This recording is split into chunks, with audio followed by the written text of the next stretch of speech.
Hi hello welcome வணக்கம் நம்ம. என்ன வீடியோ அப்படின்னா அயலான். இந்த ஒரு மூவி பற்றி பார்த்தா ஒரு இன்ட்ரெஸ்டிங்கான அப்டேட் அப்படின்னு சொல்லிட்டு கிடச்சிருக்கு. இந்த ஒரு மூவி பற்றி மட்டும் இல்லாமல் இதில் நடிச்சிருக்க ஒரு சில கதாபாத்திரங்கள் அவங்களோட ஒரு அப்டேட்டாக பார்த்தா கிடச்சிருக்கு அப்படின்னு சொல்லிட்டு சொல்லலாம். அயலான் அது என்ன ஆச்சு, எப்படி ஓடிட்டு இருக்குது அப்படின்னு சொல்லிட்டு ஆவேசம் உங்களுக்கே தெரியும். அந்த ஒரு மூவி ஆடியன்ஸை சாட்டிஸ்ஃபைஸ் பண்ணிச்சா இல்லையா, பட் அந்த ஸ்டோரி அந்த மாதிரி இருக்கும் அப்படின்னு சொல்லிட்டு உங்கள் எல்லாருக்கும் தெரியும். சிவகார்த்திகனோட ஆக்டிங்கில் அதில் கருணாகரன் அவங்களாம் சப்போர்ட்டிங் ரோல்ஸில் பண்ணியிருப்பாங்க. அது ஒரு ஏலியன் சயின்ஸ் ஃபிக்ஷன் மூவியாக அயலானை நம்ம எஸ்டர்டே ரிலீஸ் பண்ணி இருந்தாங்க அப்படின்னு சொல்லிட்டு சொல்லலாம் வச்சுங்களா.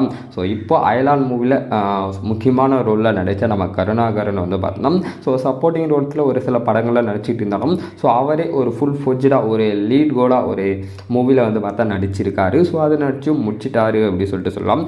அந்த ஒரு மூவியோட நேம் என்ன அப்படின்னு சொல்லி பார்த்தீங்கன்னா குற்றச்சாட்டு அப்படின்னு சொல்லிட்டு வச்சுருக்காங்க. அதோட ஸ்டோரி களமாக பார்த்தீங்கன்னா ஒரு உண்மை சம்பவத்தை மையமாக வச்சு அந்த படத்தையும் பார்த்தா எடுத்திருக்காங்க. நிறைய ஒரு சில படத்துகளில் நடிச்சிட்டு இருக்காரு அப்படின்னு சொல்லிட்டு சொல்லலாம் வச்சுக்கலாம். அதோட ஒரு ஸ்டோரி என்ன அப்படின்னு சொல்லிட்டு பார்க்க போகிறோம். ஸ்டோரியோட தொடக்கம் என்ன சொல்கிற வராங்க அப்படின்னா 1980 பார்த்தா மரியான் அப்படின்னு சொல்லிட்டு ஒரு லேடி இருக்காங்க. அவங்களுக்கு 7 வயசில் ஒரு பொன் குழந்தையே இருக்குங்க வச்சுக்கலாம்.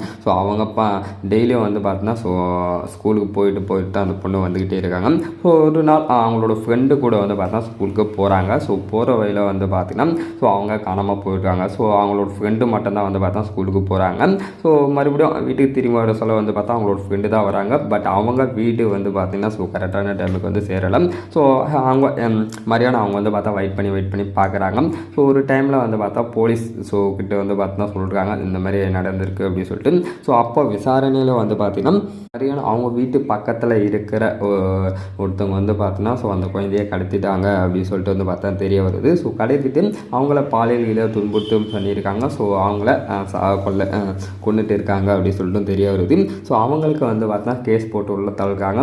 அவங்கள ஜெயிலில் பார்த்தா சப்மிட் பண்ணுறாங்க. ஒரு டைம் 2 டைம் சப்மிட் பண்ணுறாங்க. கரெக்டாக நீதிபதிகளை.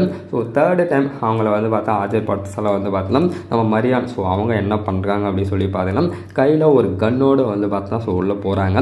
உள்ளே போயிட்டு அந்த இடத்துல பார்த்தோன்னா கன்னில் 6 புல்லட்டோட அவங்கள பார்த்தா அந்த இடத்துலேயே சொல்கிறாங்க. அதுக்கடுத்து மரியாதை மேலே அந்த ஒரு பையன் பார்த்தா போட்டுருக்காங்க. அவங்களுக்கு 6 வருஷம் தண்டனை அப்படின்னு சொல்லிட்டு 3 வருஷம் அவங்க பார்த்தா ஜெயிலே இருக்காங்க. 3 வருஷம். அதுக்கடுத்து பார்த்தா அவங்க பெயிலில் வெளியே வராங்க அப்படின்னு சொல்லிட்டு சொல்லலாம். ஒரு ஸ்டோரியாக தான் பார்த்தோன்னா சொல்லியிருக்காங்க. இந்த மாதிரி ஒரு கதை பேஸ் பண்ண ஒரு ஸ்டோரி தான் குற்றச்சாட்டு அப்படின்னு சொல்லிட்டு சொல்லலாம். கண்டிப்பாக இந்த ஒரு மூவியை மக்களுக்கிடையே ஒரு ஒரு வரவேற்பும் பார்த்தா சொல்கிற போது நம்ம கருணாகரோட ஆக்டிங் அயலான் மூவியில் பார்த்துப்போம். இந்த ஒரு மூவியில் எந்த மாதிரி இருக்க போகுது அப்படின்னு சொல்லிட்டு வெயிட் பண்ணி பார்ப்போம். வேறு ஒரு யாரை கான்சர்ஸ் பண்ணிப்போம். Have a next day.